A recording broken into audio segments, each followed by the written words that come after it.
السلام عليكم ورحمة الله خوتي وخواتاتي. حلقة جديدة، كنتمنى تكونوا بخير وعلى خير وبأفضل الأحوال.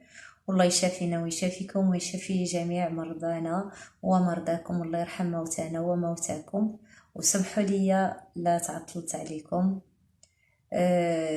نهار الخميس الحمد لله، ربي قدر ما شاء فعل. والحمد لله خرجت طريفة، درت واحد الكسيدة اللي هي الحمد لله خرجت بهاد الضربة اللي في اليد. لاباس راه يدي شوية وخاصة المناعة نازلة فيها، وكليتها في الحوض ديالي ايضا تقصحت، ولكن الحمد لله انا افضل، ما تهرست ما والو.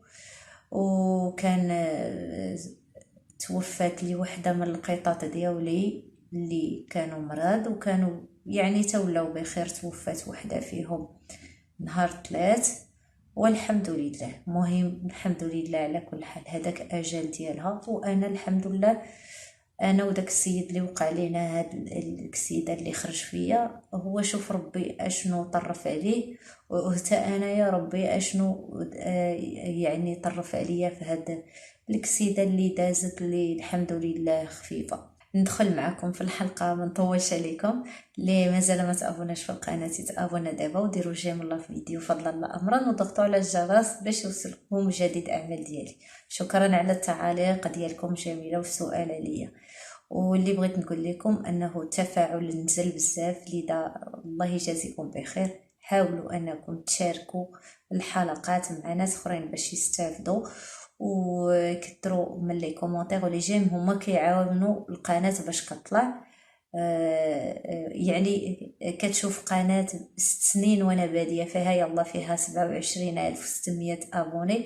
شي حاجه يعني اللي زعما مش غنقول لكم، ما يمكنش قنوات اللي كيديروا شي حوايج اخرين اللي ما عندها فاش تفيد الناس تتبان لك فيها 100,000 200 مليون كيجيبوا ديال لي زابوني، وهما ما كيفيدوا الناس بتا شي حاجه، كون غير كيفيدوا الناس الله يزيدهم، ولكن غير كيضيعوا للناس في الوقت، ولا كيديروا شي حوايج اللي هما ما مزيانينش ليهم وما مزيانينش للناس اخرين، كيديو فيهم الاثم والذنوب. ما علينا، ندخلوا في صلب الموضوع. اليوم غادي نجاوب على بعض الاسئله باختصار، في بلاصه ما غنقرا التعاليق غادي نقول لكم بعض الاسئله اللي كتكرر وغادي نجاوبوا عليها. اول سؤال اللي كيسولوا عليه بزاف ديال الاخوات والاخوان اللي هو شنو هو المرجان، باش ما نبقاوش دائما نسولوا. دخلوا شوفوا هذه الحلقه وبارطاجيوها. المرجان هو داك التخا ديال زيت الزيتون او ديال زيت العود اللي كيكون في الاسفل ديال القنينه. ملي كنجيبوا الزيت وكيبقى كيتحتل لينا لتحت، كيكون اللون ديالو اسود. وبعض المرات كنمشيو للمعصره وطلبوا من عند اللي غيعصر لكم الزيت يخلي لكم المرجان، كيكونوا جامعينه في البرامبل يعطيوه لكم لانه مهم جدا وكيعالج بزاف ديال الامور. يعني مثلا هو كيتقدر يدار شنو بعض الحوايج اللي نقدروا نديروهم. كيتشرب، كيمكن لينا نطهيو به، كيمكن لينا نديروه على شكل دي غوماج ودي ماسك للبشره ديالنا لانه مزيان للبشره اللي عنده بزاف ديال المشاكل الجلديه. كنقدروا نديروه كمنقوع للرجلين. كناخذوا نص كاس من المرجان وكنديروه في واحد البانيو ولا سطل اللي نقدروا نخشيو فيه الرجلين ديالنا، يكون فيه الماء سخون ماشي طيب، ماء ساخن اللي نقدروا نديروا فيه رجلينا. وكنزيدوا معاه بصله حمراء اللي هي مفرشخه صغيره، وكنخليوها بقشوره، غير نفرشخوها ونلوحوها بقشورها بكلشي ليها، ومعها معلقه كبيره ديال الخل ديال التفاح البلدي. وكنخليو الرجلين ديالنا واحد نصف ساعه. عرفتوا غادي تبداو تحسوا بواحد القريص في الاول، واحد بحال التنمل كيبدا الجسم ديالنا. هذاك المنقوع كيبدا كينقي لينا الجسم ديالنا عبر الرجلين ديالنا، غتحسوا بواحد الراحه رائعه. هاد الوصفه هذه ماشي انا اللي اخترعتها ولا اكتشفتها، وانما فاش كنت مشيت عند الدكتور العابد العلوي في سنه 2019، كانت ما بين البروتوكول اللي عطيني في اليوم، وكنت كنديرها 3 المرات في اليوم، وكنخلي رجليا نصف ساعه في هاد المكونات هذه، وعاد كنحيدهم وكنمسحهم، ما كنعاودش نغسلهم، غير كنمسحهم مزيان وصافي. هذه هي الطريقه اللي كنديروها. هذه بالنسبه للمرجان. غادي ندوزو الان. وبالنسبه للناس اللي كيسولوا على واش كيعالج السرطان، السرطان هو واحد المرض كيف ما كيكون الدكتور الفايد والناس اللي مختصين والناس اللي هما معقولين وباغيين لكم الخير. السرطان راه كيبغي نظام غذائي صحي نباتي، وكيبغي يعني النفسيه، العامل النفسي، وكيبغي بزاف ديال العوامل. اما باش تقول غادي نشرب هذه وغادي نتعالج، راه انت كتكذب على راسك. دير النيه والشفاء بيد الله. يعني راه ماشي اللي درتها انا راه غيديرها الاخر، راه غادي تصدق معاه، تقدر ما تصدقش معاه.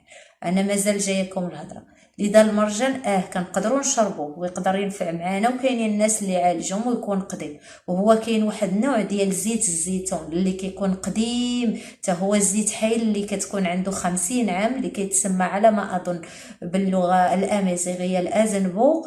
لما كنت غلطت في الكلمه، الناس اللي امازيغيين كيتابعوني، خوتي شلوح عافاكم قولوا لي واش الكلمه يعني بصح ولا غلطت فيها.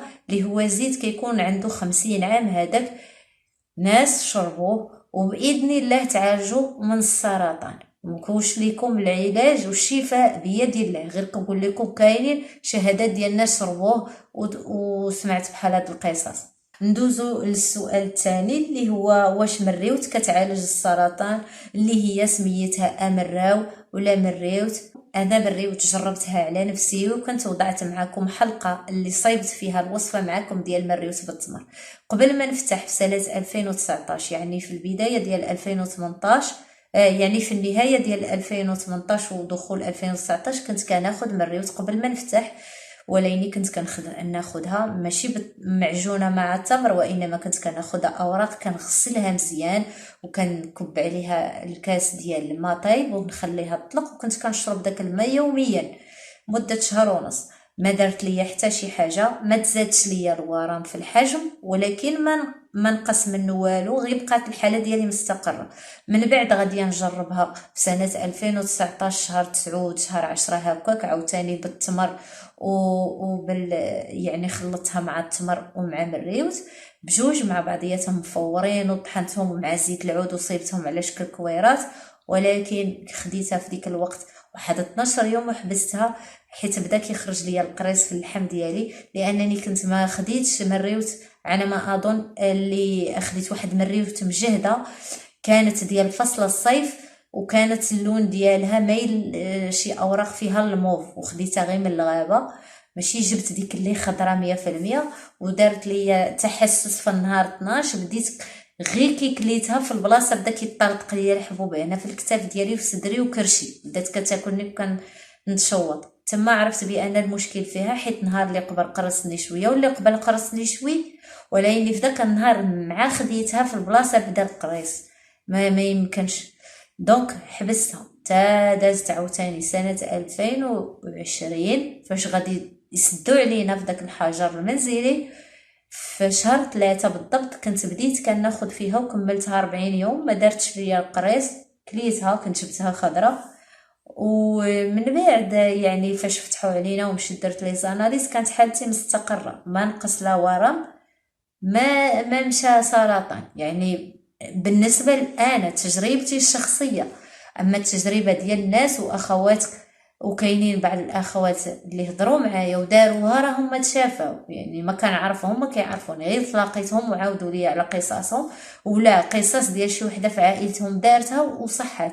منهم جدة الصديق ديالي كانت شافت بعينها سيدة تلاح ليها الدود ملي خداتها من الرأس ديال الثدي، يعني من الحلامة.